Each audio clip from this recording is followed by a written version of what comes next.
As you can see, I am not in my usual room because I am not in my usual country. I am in New Zealand. Shout out to New Zealand. Next week's main channel video might be delayed because yeah, I pretty much fucked myself with the editing schedule, but I did manage to watch Peacemaker season 2 episode 7 just then.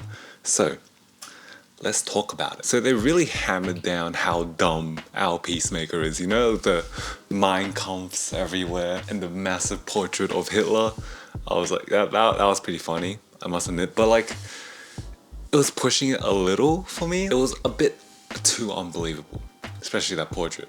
But I get that it was for comedic effect. Whatever. I wrote down that the vigilante sitting shots, so when it showed both of the vigilantes sitting on the couch, it was like a handheld shot, so it wasn't a still shot, and it showed both of them in the same frame, and I thought that was pretty impressive. It looked pretty seamless from what I can see, so I just want to say props to the visual effects team. That's all. Like, it was handheld as well, so you can't just like mask it directly. I don't know how they did it. It looked good. Okay, so we have ads running away from all these Nazi Americans, and she jumps into a pool.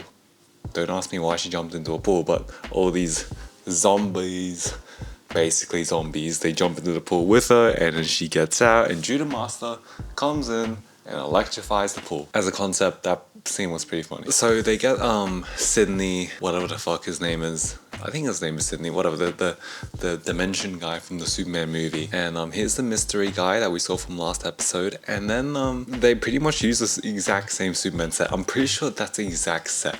And I'm pretty sure the background is like some studio lot or something that they just wheeled the set into. So I guess they just save money by reusing sets, because if you didn't already know, in the film industry, the reason why they don't really keep sets around, unless it's for like a direct sequel that they know they're gonna make, keeping sets, like storing sets that big is expensive.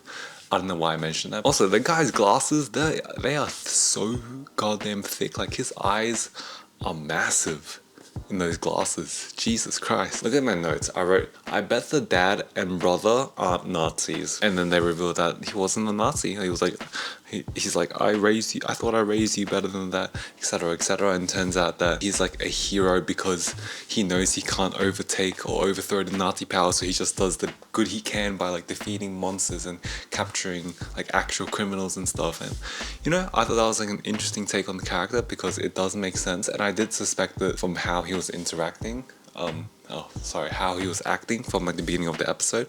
But nonetheless, interesting take on the character, and it does make sense, because if our Augie was a Nazi, then yeah, of course he wouldn't be a Nazi in this alternate Earth, right? I wrote Keith is gonna shoot him. I thought Keith was gonna shoot him, but no, Vigilante sneaks up from behind. Did they kind of do like the MCU thing where it was like a serious moment and they try to you know, he's being all like passionate and like ramping up the emotional aspect of it while he's giving this speech and stuff about how, like, you know, he's a good guy and he tries to like save people and stuff, and Vigilante just shoots him.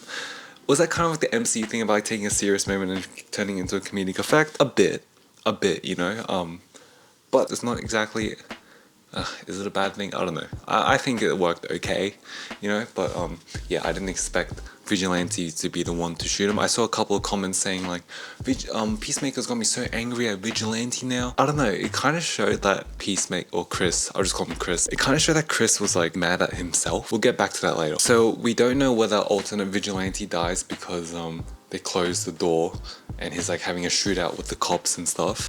Alternate Keith survives after getting stabbed and getting, you know, attacked by Eagly and shit. So he's gonna be the main villain, I guess, for the season finale, which is meant to be, I think, close to an hour, including credits. By the way, I know people have been complaining about how short the episodes have been this season. I wouldn't have expected longer episodes because if you consider James Gunn's timeline for like the past few years, it would have been insane to write like 50-minute episodes for each episode, because it just wouldn't have made any sense and the quality would have definitely been dramatically decreased. And it's definitely more of a smaller scale story this season so far. It's been quite a while since season 1, so I don't really remember like how I was feeling week to week with season 1, but I was really enjoying season 1. While this does feel more personal to the character of Peacemaker / Chris, I think as like an adventure, season 1 was more enjoyable so far. Okay, so they have Chris having those flashbacks to when he killed his Keith as a kid.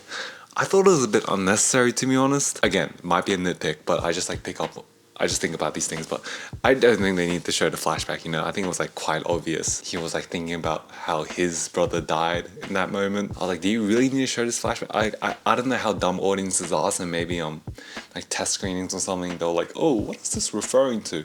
So whatever. But I just thought it was like, okay, yeah, like we get it. We get it. Like his brother is dying, this alternate brother is dying, and his brother is dead. Like you don't need to keep shoving this flashback in my face. And that's not the only flashback. The other flashbacks that Chris has of him like killing people and stuff. I think that's like some of John Cena's finest acting this season. I don't know why James Gunn was like full glazing John Cena's acting last episode. And you know how I was like, I don't even remember any memorable scenes with him. But this episode, god damn, he was fucking pushing it with his acting abilities, in my opinion.